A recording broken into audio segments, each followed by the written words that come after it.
Northern India से आता हूँ, लखनऊ के पास एक गांव से। और जैसा कि हमने और आपने ऑब्जर्व किया है कि अधिकतर भारतीय सिनोनिमस हो गए हैं आईटी वर्ड से, तो हम लोग भी आईटी वर्ड में हैं और सेल्स करने की कोशिश करते हैं। हालांकि आपका सेल्स करने का तरीका थोड़ा सा डिफरेंट है। You are a story teller, not only an author but in your real life also, in your professional life you use storytelling. So that's the introduction. I have पढ़ाई की मैंने बनारस से पढ़ाई ख़त्म की BHU से। फिर अब करीब 20 साल होने वाले हैं नौकरी करते हुए। अमेरिका में रहा, यूरोप में रहा, भारत में रहा और अब ऑस्ट्रेलिया में। Wow, welcome. You've seen so much of the world, both hemispheres, or I'm sure like that has given you a lot of exposure to people of different cultures, different people. And tell me something about where did you get so much of interest in such a diverse range of literature that I see in your library? Shubhdeep, मुझे ऐसा लगता है कि जो जिनका बचपन थोड़ा गांव में बीता हो, घर में थोड़े से हाई एकेडमिक्स स्टैंडर्ड रहे हो।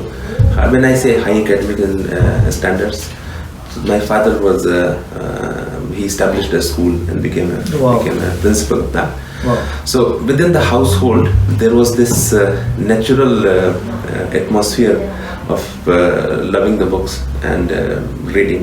Number one. दूसरा ऐसा है कि जब आप एक ऐसी जगह पे रहते हैं जहाँ पे बहुत कम एक्सटर्नल इन्फ्लुएंसेस हों, तो किताबें एक ही जरिया बचता है जो कि जिससे आप किसी दूसरे आदमी के पॉइंट ऑफ व्यू को देख सकें। तो शायद वहाँ से थोड़ा शौक बढ़ना शुरू हुआ और फिर जैसे कि कोई भी नशा धीरे धीरे ग्रो होता है, अपने आप चढ़ता है, बढ़ता है, एक के ऊपर एक।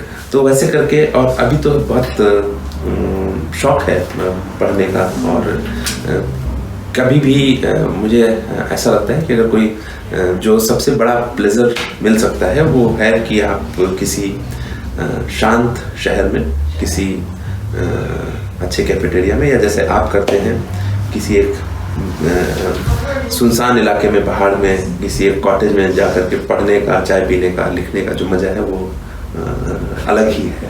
नहीं बिल्कुल, absolutely. And it's a very it's in your own space है ना। आई मीन आदमी एक अपने जोन, एक स्पेस बना लेता है। और I mean I've been very fortunate to know you through work, and the reason we connected and we started to share more thoughts is a common love for books.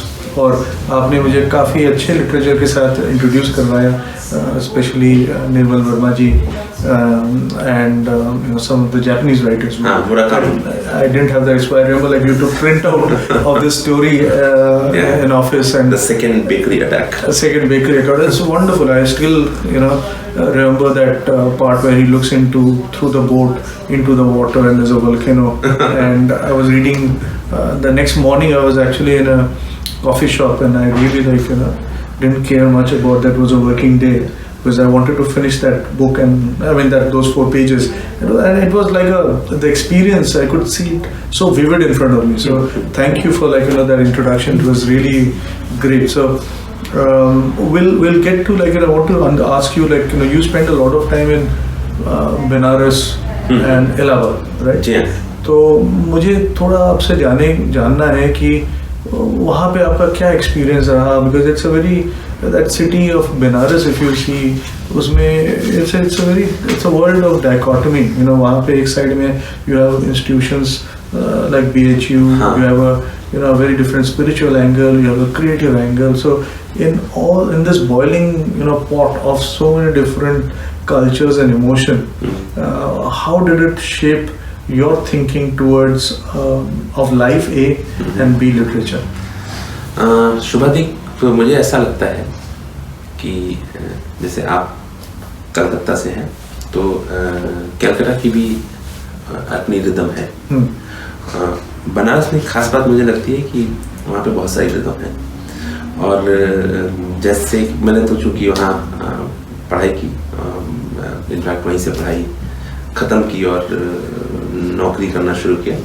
So BHU के अंदर का वातावरण काफ़ी standard simplified पढ़ाई का वातावरण। बाहर निकलेंगे तो आपको उतना ही केओस मिलेगा। कभी आपके साथ बनारस चलेंगे? हाँ, ये एक लाइक बकेट लिस्ट आइटम है, मैं बनारस जाना चाहता हूँ। और मजे की बात ये है कि like from my wife's side, my father in law, all of them are from Banaras. I keep and मेरे वाइफ के 2 बुआ हैं aunts, and they taught in IIT BHU. I think mathematics and economics. So I've heard so much of stories about the campus life and how beautiful it is, and then Lanka and other things. तो आप जो बनारस हिंदू विश्वविद्यालय का जो main मुख्य प्रवेश द्वार है वो लंका में है। अच्छा। अभी भी आप अगर विश्वविद्यालय के अंदर से आ रहे हैं तो आपको काफी शांत वातावरण है, दोनों तरफ अच्छे पेड़ हैं, स्टूडेंट लाइफ है। गेट से बाहर निकलेंगे तो आपको ऐसा जैसा जिसको कहते हैं गर्म लू का झोंका आपसे टकराएगा। जब आप लंका में आ जाएंगे तो वहाँ पर गाय, भैंस, सांड, आदमी, सब कुछ आपको कियोस्क लगेगा। एक काउंटर है उस कियोस्क में भी। बिल्कुल बिल्कुल। दूसरा, बनारस जैसा कि जो खुद को बनारसी बोलते हैं, मैं बनारसी नहीं हूँ, मैं माइग्रेटेड बनारसी हूँ, मैं लखनऊ से हूँ, पढ़ाई वहाँ की है।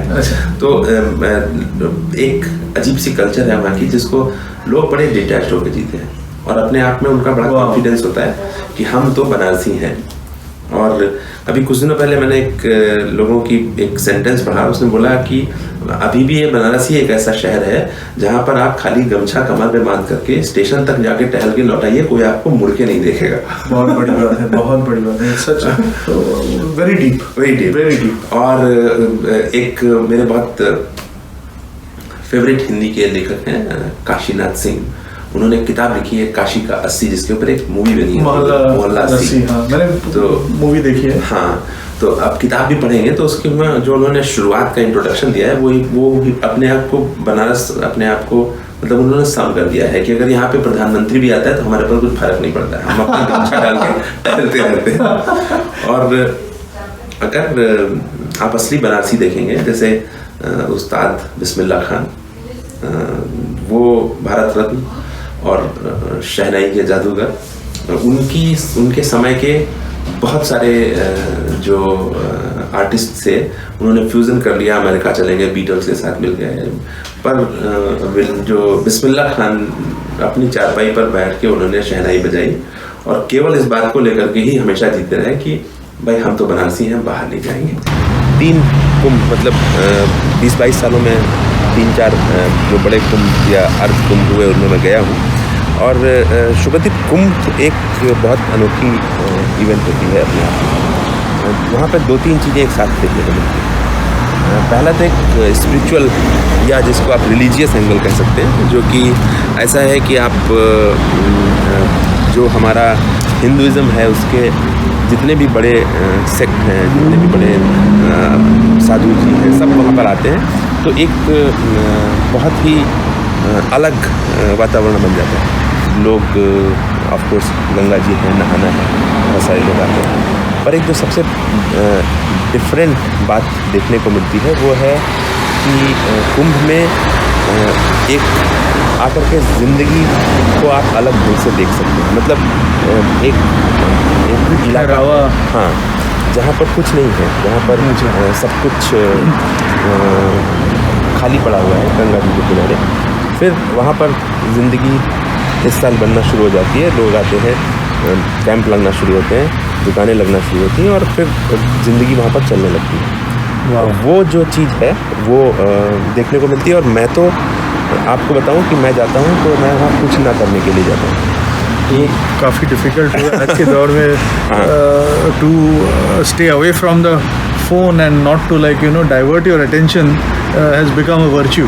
हाँ, तो अगर आप कुंभ में जाएं और आप ये सोच के जाएं कि मैं कुछ नहीं करूँगा यहाँ पर, तो आप एक अलग ही जीवन जी सकते हैं जहाँ पे आप सुबह से शाम तक ऑब्जर्व कर सकते हैं, इधर उधर देख सकते हैं और आपको कुछ बहुत चिंता करने की ज़रूरत नहीं है, क्योंकि कुंभ में भोजन सबको मिलता है, लोग आपको बुला के खिलाएंगे और सोने को मिलेगा, बहुत ही आराम से जीवन बीतता है। ट्रू डिटैचमेंट आपको वहाँ देखने को मिलेगा। तो ये जो आपकी एक्सपीरियंस है कुंभ से अब जब लौटे हैं, has that like affected you to handle or manage stress in your workplace or to remain detached? I would say definitely yes, because वहाँ पर मतलब मुझे ऐसा मेरा पर्सनल फीलिंग है या विश्वास होता है कि आप एक बार वापस से धरातल पे आ जाते हैं। जब आप कुंभ में रहें या जैसे आप बनारस में और आप एक नाव में बैठ कर के गंगा जी में आप मणिकर्णिका घाट के सामने से 4 चक्कर लगाएं, तो आप देखेंगे कि वहाँ पर 1-2 नहीं 20 की संख्या में जो लोग आए हैं जिनका अंतिम संस्कार होना है, तो शायद वो आपको नीचे ले आता है। नहीं बिल्कुल, आई मीन ये जो the whole concept of to stay and remain grounded, and I think that is where you really feel free and light. और अगर आप ये महसूस करने लग रहे हो तो I think that allows you to look at life from a very different perspective. I mean, you can really enjoy this weather, the beautiful sunshine, the green grass, and the environment around us much better because you're in that space, in that moment. Otherwise, you are so consumed in that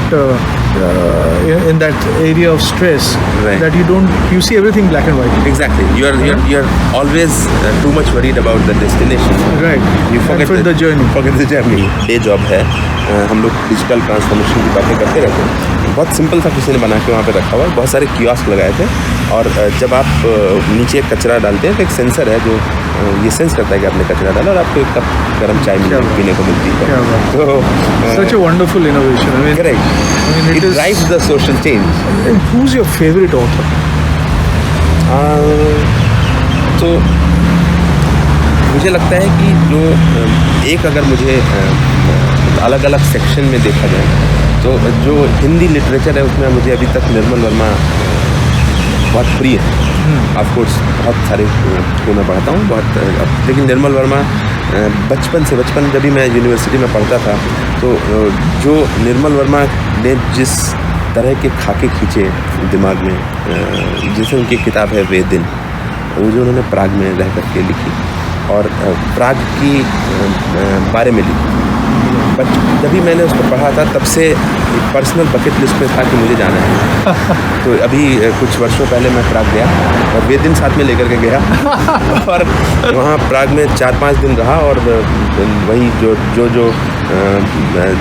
इलाके उन्होंने उस किताब में बताए थे, तो मतलब वो किसी भी शहर का इतना अच्छा चित्रण करते हैं कि वो शहर आपके अंदर बस जाता है, आप चाहते हैं कि वहाँ जाकर पहुँचिए। निर्मल वर्मा बहुत पसंद है और अभी तो आजकल मुराकामी बहुत तेज़ी से चल रहे हैं।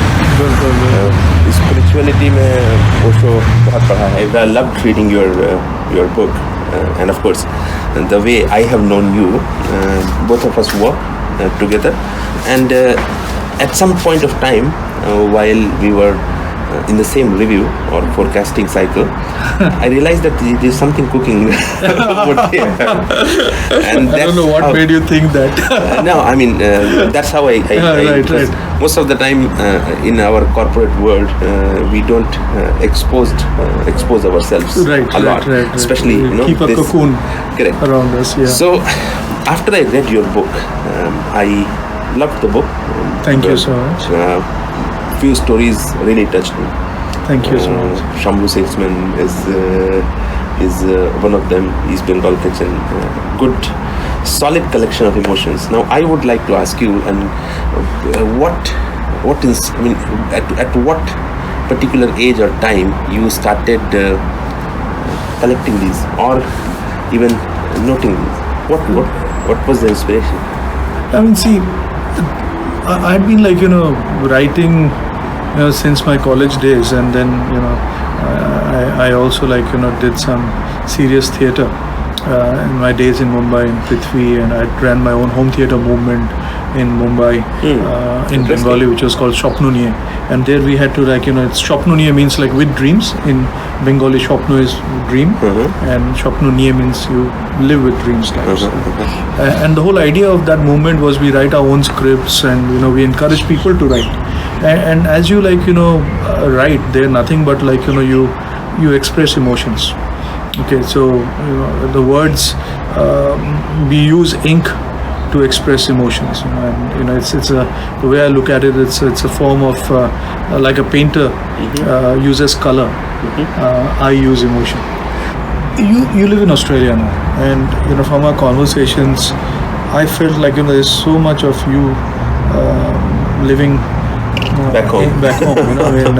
So how do you see yourself continuing here? Do you ever feel like going back? And how do you want to stay close to home being in Australia? Subhadip, that has been a very difficult decision. I have been living outside India for a very long period of time. I've stayed in US, Europe, and then Australia. In some time, I spent some time in Mumbai also, but we'll not go in the various details. But for various reasons, we have decided to spend a little bit longer time in Australia. But I'm always connected to back home. आप अगर शायद आपने देखा होगा मैंने Hindi movies, Hindi किताबें और हमारा खाना, हम लोग पूरी कोशिश करते हैं कि हम इससे जुड़े रहें. और डेफिनेटली और वैसे Australia as a country offers a lot of flavors from India. So I mean there's a huge population of Indians in this city. You get a lot of almost all Indian things, etc. are available. But I do miss that sheer connections. The environment, the feeling. Exactly. So जब भी आप अपने शहर में निकलते हैं तो आप अकेले नहीं जा रहे होते हैं. आपको आसपास के बहुत सारे लोग आपसे मिलते हैं, कोई आपको नमस्कार करता है, कोई बातें होती हैं. वो चीज़ें ज़रूर मिस करते हैं और कभी लगता है कि ज़रूर वापस जाएंगे. कभी आपको ऐसा लगता है कि यहाँ अजनबी हैं, आपके पास सब कुछ है, विद ऑल दिस लग्जरी, ऐसा लगता है कि लाइक आप कुछ मिस कर रहे हैं? हाँ, ज़रूर लगता है. और इनफैक्ट आपने एकदम सही शब्द प्रयोग किया, अजनबी ही हैं, क्योंकि यही एक ऐसा है यहाँ की या कहीं भी आप देखेंगे developed countries, so called developed countries में, कि इंसान के पास सुविधाएं ज़रूर हैं.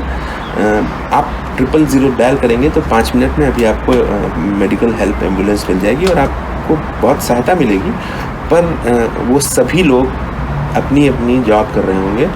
एक्चुअली किसी को फ़र्क नहीं पड़ता कि आपके ऊपर क्या बीत रही है. मतलब आप सड़क में जाएंगे तो आपको 25 लोग पूछेंगे how are you doing. But ऐसा नहीं है कि अगर आप सही में कुछ मानसिक संताप से या डिप्रेशन से गुजर रहे हैं तो शायद आपको कुछ लोग मिलें. वो चीज़ जो हमारी एक कलेक्टिव सोसाइटी है वो बहुत मिस करते हैं. On that note, thank you so much, Vinay, for being on the show, and I wish you all the happiness, and keep reading, keep smiling, and we'll have much more conversations outside the show. And next time, 2 things which we need to do. We'll shoot something together in Varanasi and then in Kumbhmela.